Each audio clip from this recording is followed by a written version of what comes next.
Okay, today we're going to start with a question. When you hear the word abuse, what comes to mind? Is it bruises? Broken bones? Is it raised voices?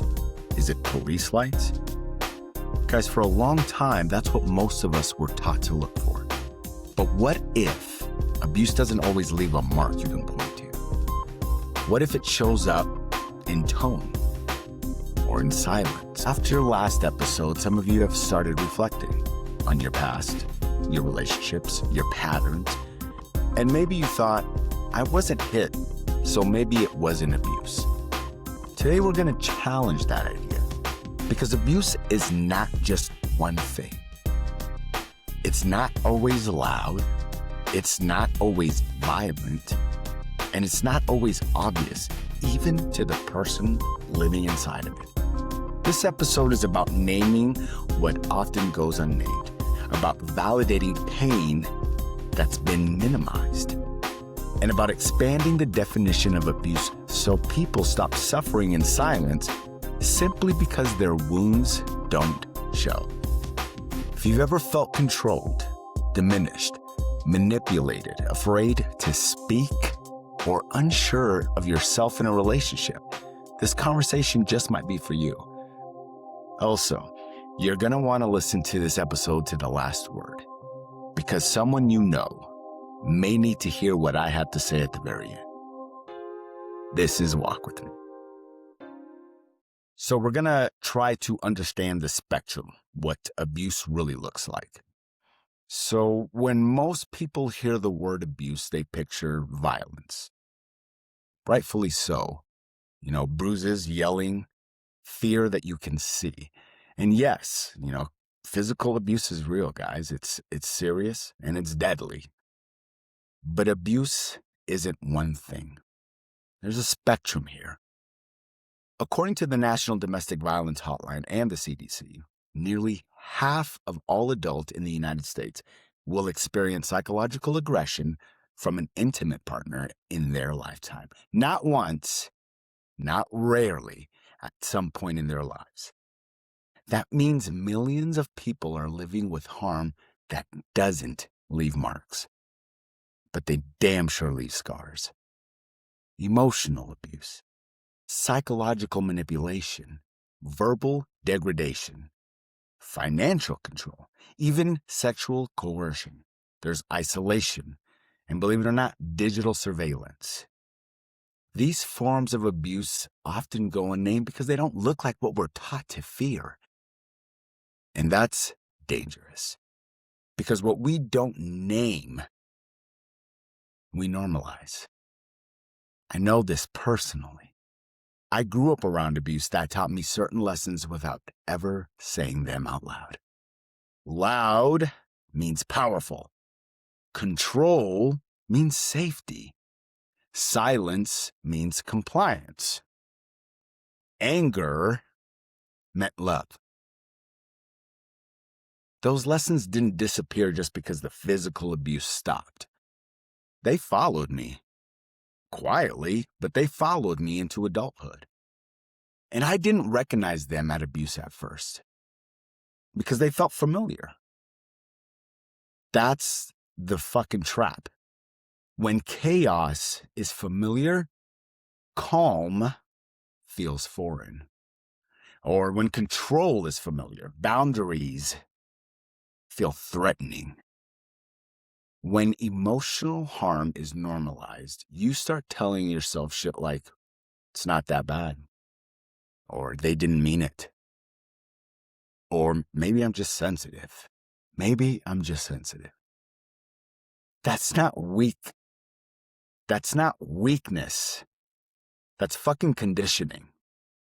And conditioning is powerful. Getting into the types of abuse that often go unrecognized. I hear you asking it, what are these types of abuse that go unrecognized? Let's talk about them. You talk about emotional, psychological abuse. Let's do a deep dive into some examples of these because these are important to understand. We talk about gaslighting. What is it? It's a form of psychological manipulation where someone causes you to doubt your own reality. your memory, your perception, your feelings, even your fucking sanity. What is that like? What does that sound like? That never happened.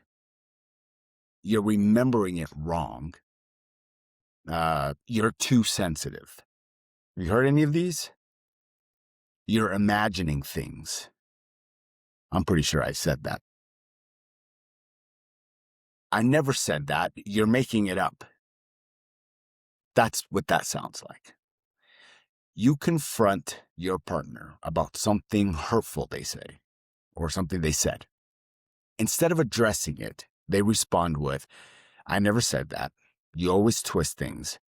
Honestly, I think you need help. I mean, that's the twist right there. Over time, you stop trusting your own fucking memory. You start apologizing for things you didn't even do. You begin asking them what really happened. Instead of trusting yourself, you stop trusting yourself.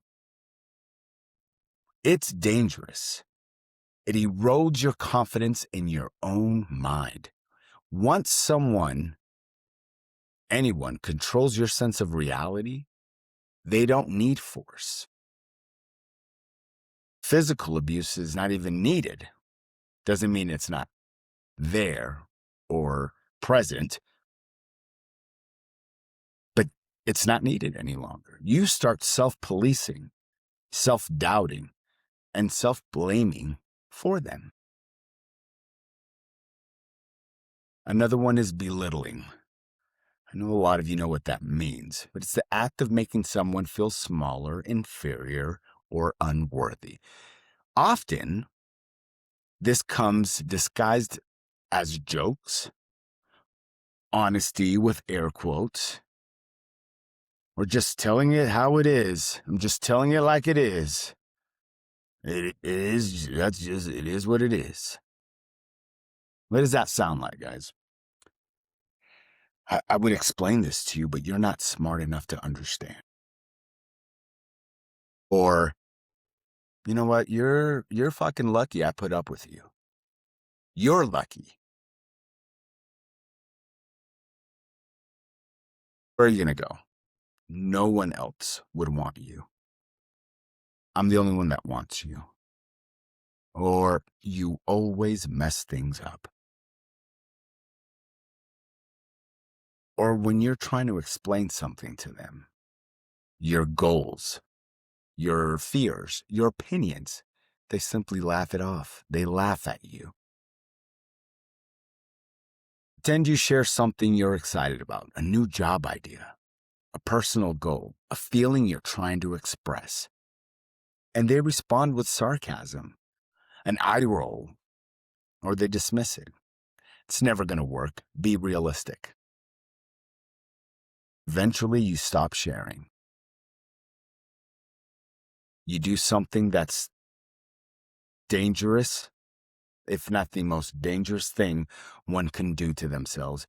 You stop dreaming out loud. And even more, you stop trusting your own.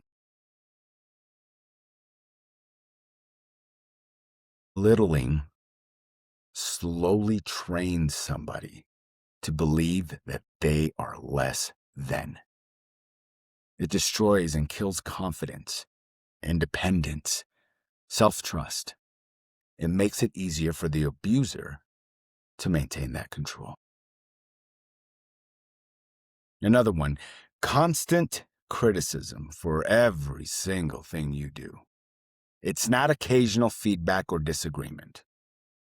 Don't get those two things twisted up. It's a steady pattern of fault-finding that leaves no room for safety, for rest, for growth. What does that look like? Why can't you ever do anything right? You're always messing this up. If you really cared, you'd do it better. I wouldn't have to criticize you if you just tried. No matter what you do, it's never enough. You can clean the house. They find what you missed. You work hard. They say you're neglecting them. You try to improve on yourself. They continue to move the goalpost. Eventually, you live in a constant state of anxiety, trying to avoid the next fucking critique. These types of behaviors are often minimized. And let me tell you why. Because there are no bruises. There's no police reports for this. There's no visible scars. But make no mistake, emotional and psychological abuse rewires the nervous system. It creates hypervigilance, anxiety, depression, and deep shame. And because it's invincible, survivors often blame themselves instead of recognizing the abuse. Abuse doesn't always have to break bones. Sometimes it just simply breaks your sense of self. Constant criticism keeps someone in survival mode. It replaces self-worth with fear. Over time, the person begins to believe they deserve the criticism. And that belief is incredibly making you doubt your memory, your worth, your sanity. There's also verbal abuse. I think we need to go too deep into this. Yelling, threats, humiliation, jokes meant to cut you down.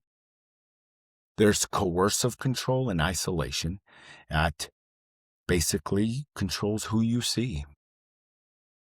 It controls what you wear, controlling where you go and when you go.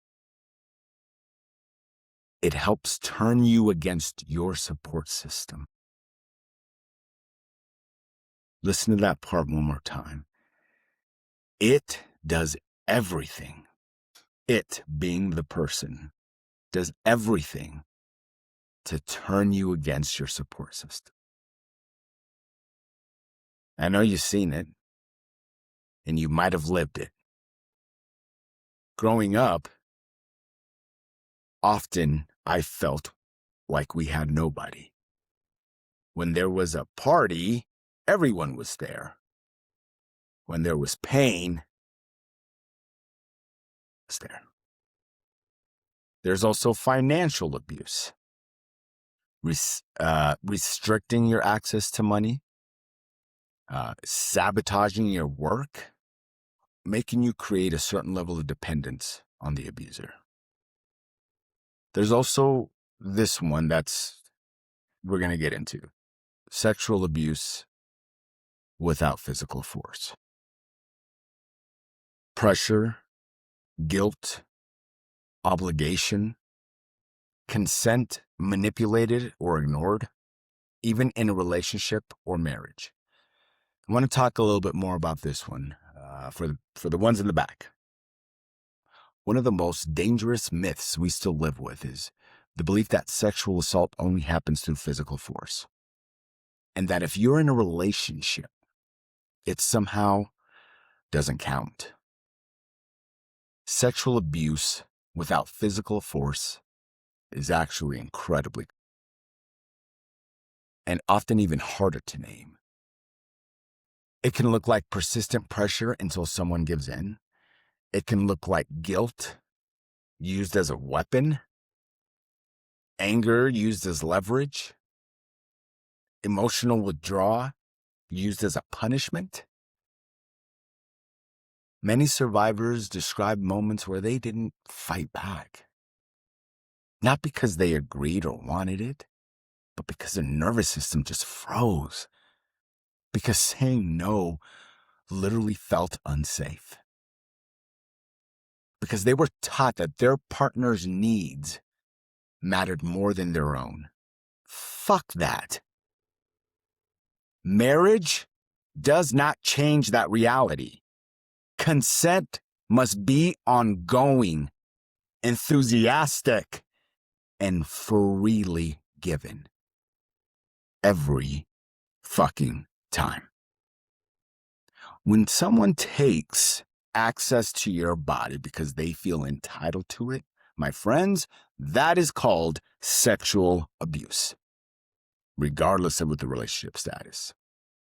Regardless of the relationship status. Love does not justify harm. And silence, compliance, or survival responses do not equal consent. I hope that resonates with all of you. And then, last but certainly not least, in the times that we live in, digital and technological abuse. They monitor your phones. That doesn't mean that your SO, husband, wife, partner, can't have access to your phone. There's a difference between trust and surveillance. Okay? We'll definitely get into that in a separate episode because there is a difference. But tracking locations, using social media or messages as weapons, each of these alone can erode a person's sense of self. Together, they can dismantle it. And because there's no visible injury, survivors often, more often than not, blame themselves. Here's the fucking truth. Abuse doesn't require a bruise to leave damage. And healing cannot begin until that is recognized. Okay, so you recognize it. How do we begin healing? Once you recognize invincible abuse, that's what the question becomes. What now? There's professionals, advocates, and trauma-informed clinicians that consistently recommend a few key first steps. Not all at once, not perfectly, but intentionally. Number one, you have to validate your own experience. Healing starts when you stop asking, was it bad enough? And you start asking, how did it affect me? Your pain doesn't need witnesses to be real. Okay? The only person that needs to recognize this, which is hard enough, is your own damn self. And believe me, I know how hard that is. I know how hard it is to validate with others, especially people who are outside of your support system. But recognizing it yourself, believing it yourself, that's enough of a task, but you got to do it. You got to believe it. And when you do, then you can move on to number two, which is reconnect with your safe support. Isolation absolutely feeds abuse. Connection, my friends, weakens it. It might look like one trusted friend, a counselor or a therapist, a domestic violence or sexual assault advocate, hotline. Any of those things could be that support. You don't have to tell your whole story. We're doing this, remember I said in the beginning, first steps, not all at once. But we have to be intentional about it. You don't have to tell the whole damn story. You just have to stop carrying everything alone. Now, I'm going to insert that a counselor or therapist is an absolute must. You don't need to have just one of these. If you can only have one of these, you got to go seek therapy. It's life-changing. So that's number two. You got to connect with safe support or reconnect if you've lost people in your support. The third one is you got to start reclaiming your autonomy. Small, concrete steps. No grand exits, no dramatic declarations. Small steps, guys. There's 3 steps we're going to go over real quick. 1, boundary. Claiming autonomy often starts with a single, quiet boundary. Not a dramatic exit or confrontation. It might be saying, I'm not comfortable with that. Or, I simply need time to think. There are a shit ton of self-help professional gurus out there, and they're all fantastic. I'm not downing all of them. This is something that they talk about in the business world. Being able to say no, setting your boundaries so that you have time to grow your own business, your own self. This is not different from healing. You need to have that boundary. Simply not explaining yourself when you don't owe an explanation. Some people just don't deserve your explanation, and that's okay. Boundaries aren't about controlling others. They're about protecting your inner space. And the moment you set one, even imperfectly, because remember, this is not going to be perfect, you send yourself a message you may not have heard in a real long. Here's that message. My needs matter. First time you say that out loud, you may not even fucking believe it. It took me decades to believe that shit. Your needs do matter. And you have to set that boundary. So set number 1, small boundary. 1 fucking boundary at a time. Number 2, 1 decision made without permission. For many survivors, autonomy was slowly replaced by approval seeking. So, 1 powerful step is making a decision, small or big. Making that decision without asking, without checking, or bracing for backlash. That decision might be what you wear, where you go, who you talk to, or how you spend your time. It doesn't need to be rebellious, small. It just needs to be yours.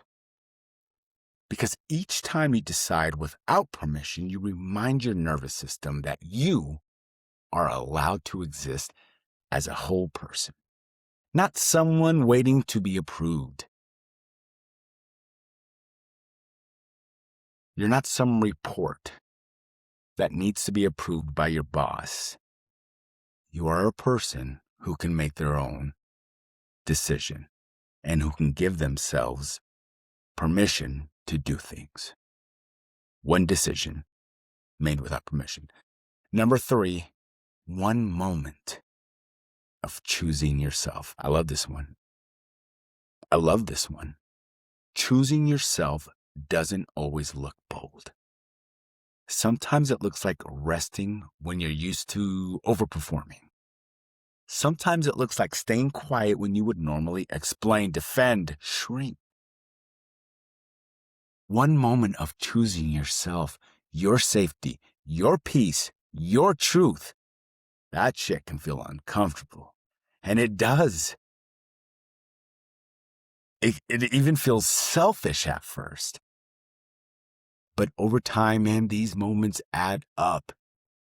And what once felt foreign to you, it begins to feel like home. 1 moment of choosing yourself. My favorite. Healing grows through repetition, not rescue. 1 small step at a time. So many survivors weren't taught healthy models. So what healthy actually looks like? Healthy love shows itself in ways that are easy to miss, even if you've never seen them modeled.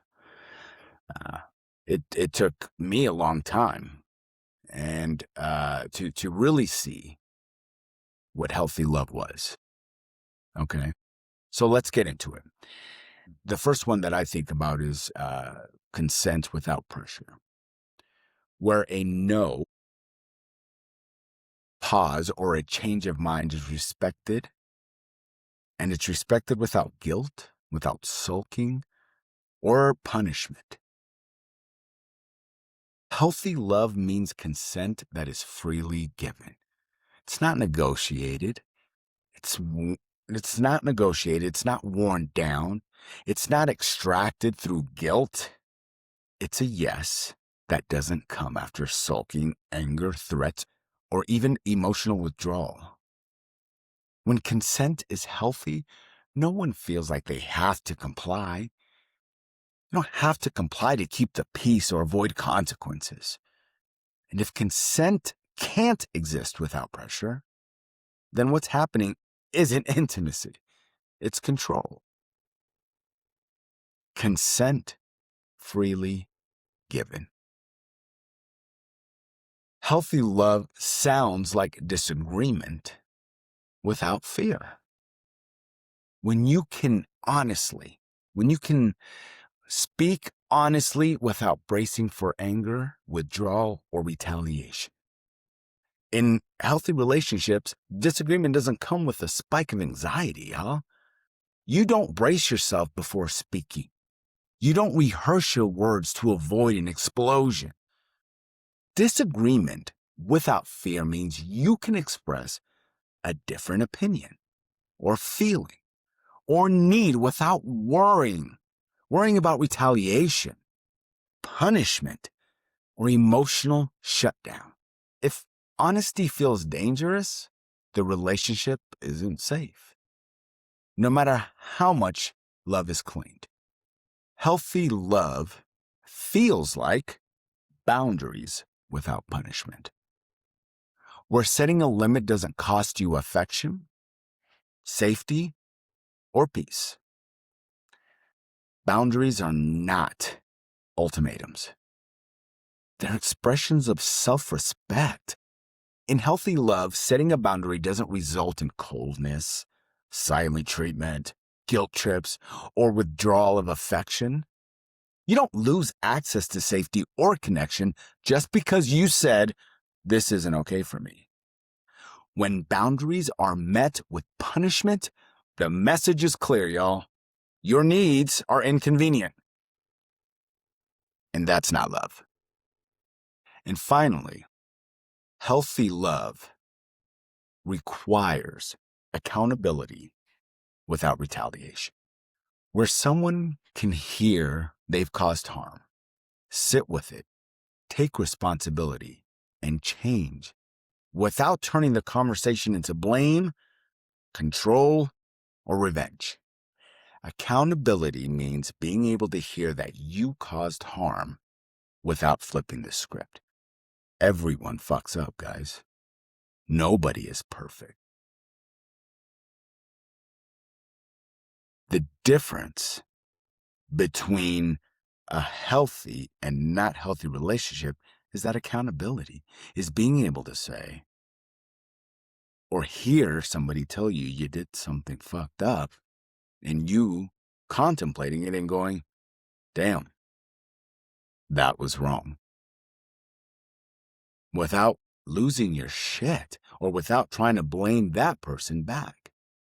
In healthy relationships, someone can say, that hurt me, without the conversation turning into blame or being defensive or revenge.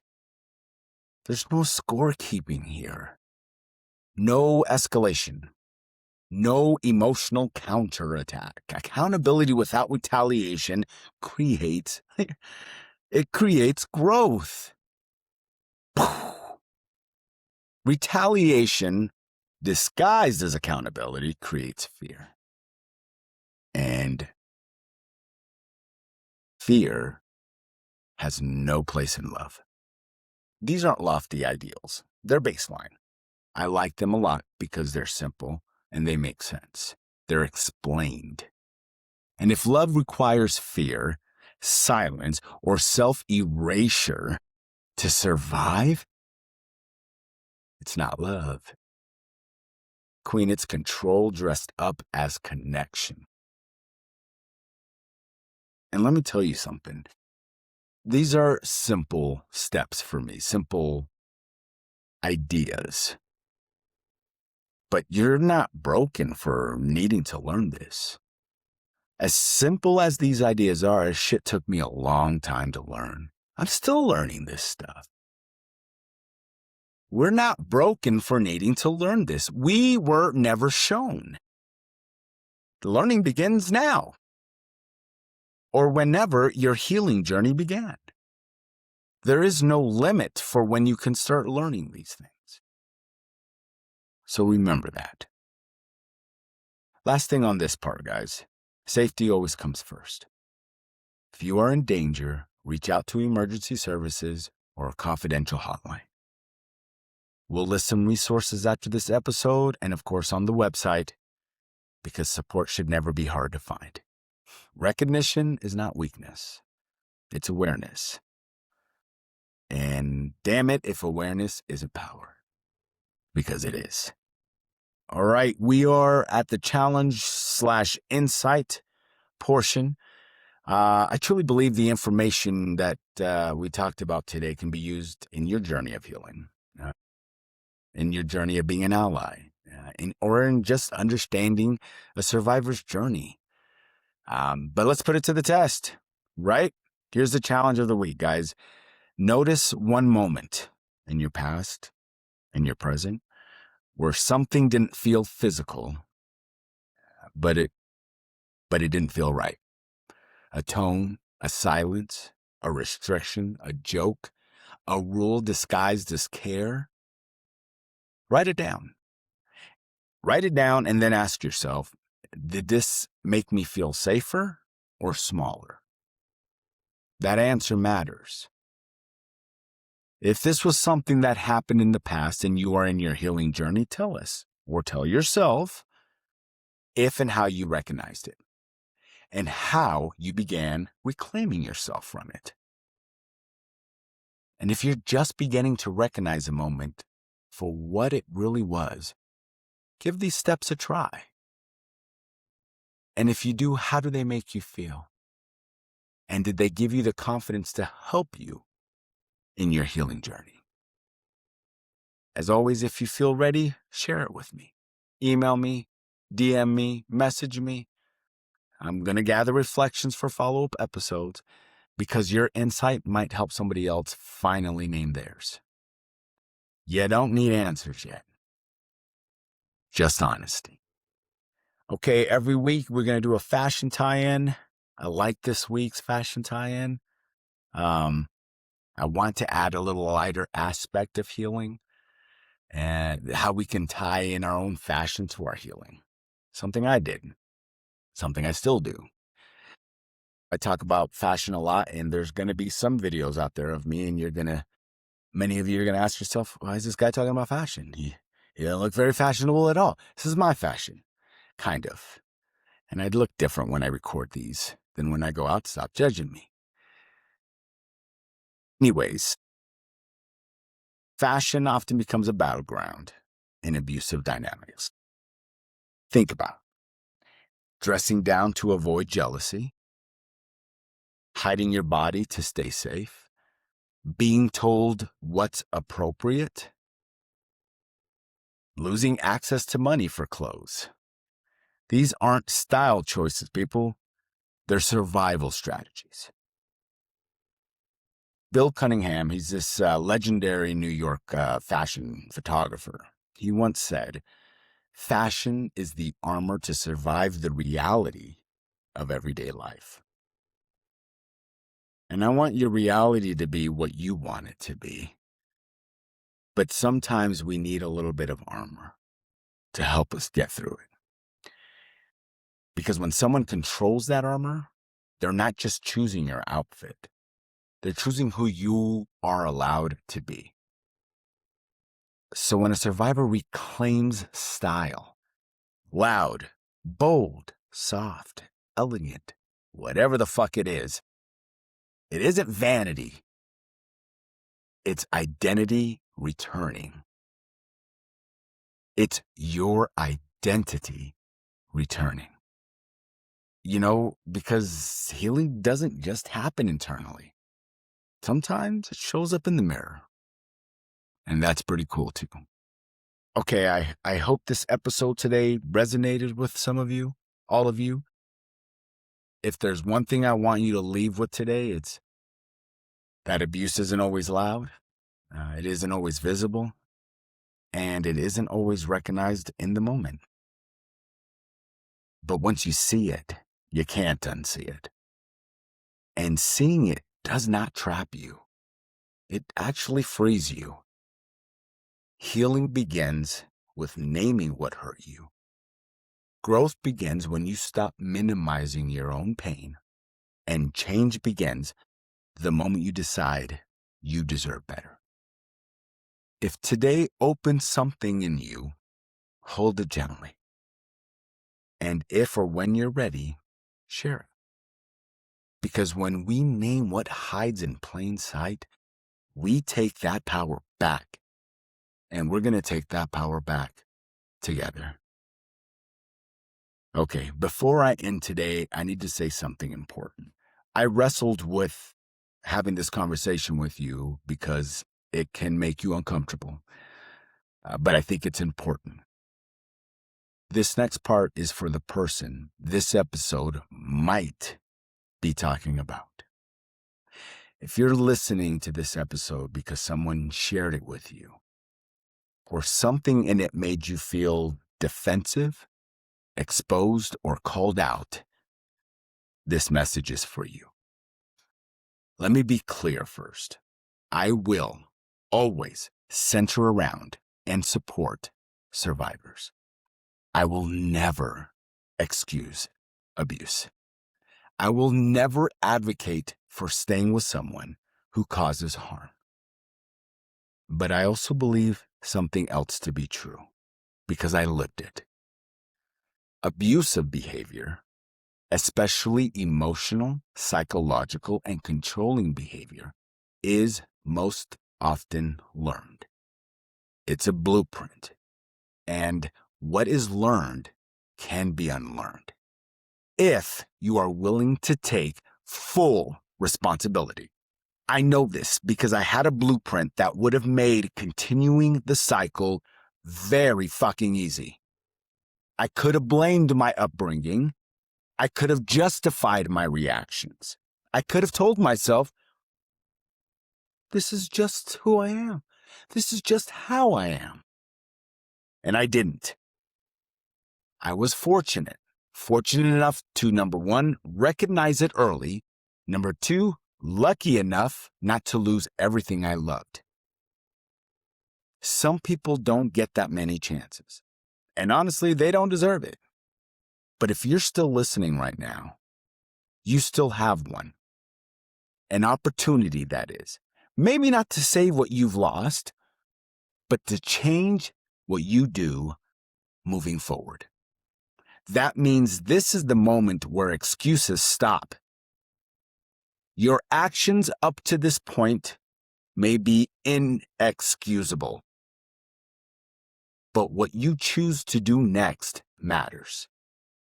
If you're tired of hurting people you claim to love, if you're tired of justifying your behavior with your past, if you're tired of watching the same damage repeat over and over again, then you need to do one thing right now.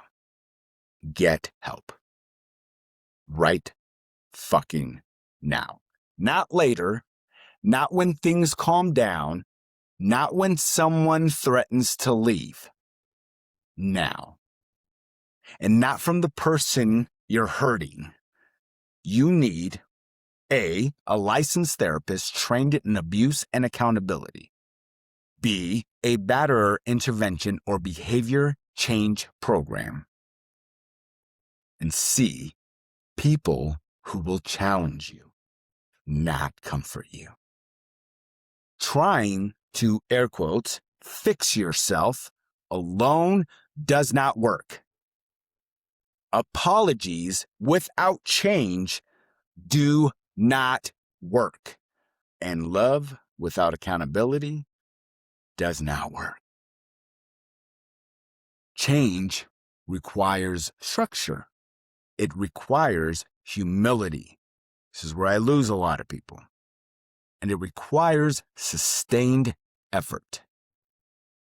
And if you're serious about stopping the harm, there are some places to start. Because I don't just want to offer my own opinion of what you should do, but I want to give you some ideas of how to do them. In the show notes, there's going to be some batterer behavior change programs, like I told, a national domestic violence hotline that can help locate accountability-based programs in your area. There are men-specific accountability and change resources as well. And therapy. Look for therapists who specialize in intimate partner violence, coercive control, accountability-based treatment, not couples counseling and not anger management counseling alone. I'll add some of these resources in the show notes and, of course, on the website in the resource tab. I'm going to say this one last time, and I want you to hear me clearly. Yes, change is possible, but only if you stop defending yourself and your actions and start taking responsibility. This is the line in the sand.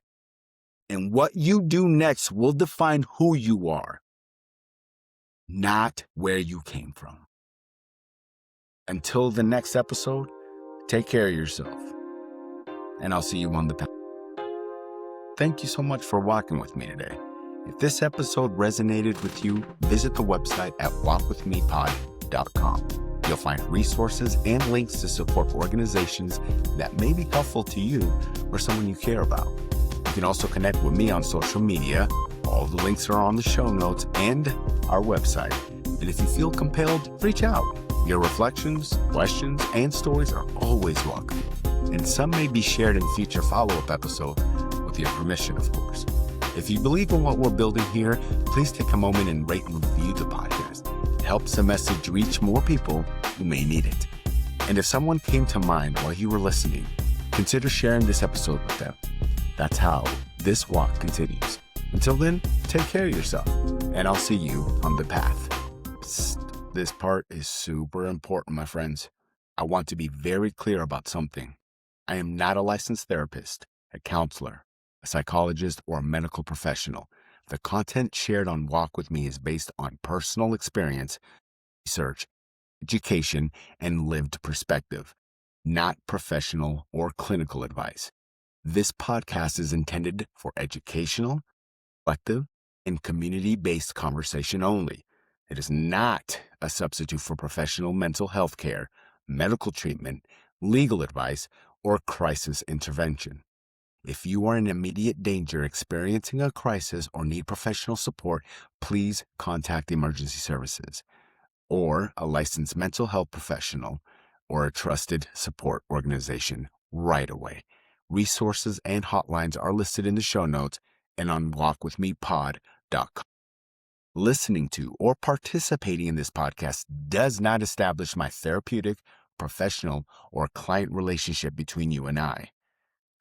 My goal here is to open conversations, challenge harmful patterns, and offer insight and hope. But your safety, healing, and care deserve qualified, professional support when needed. Please take care of yourself and seek help when it's appropriate.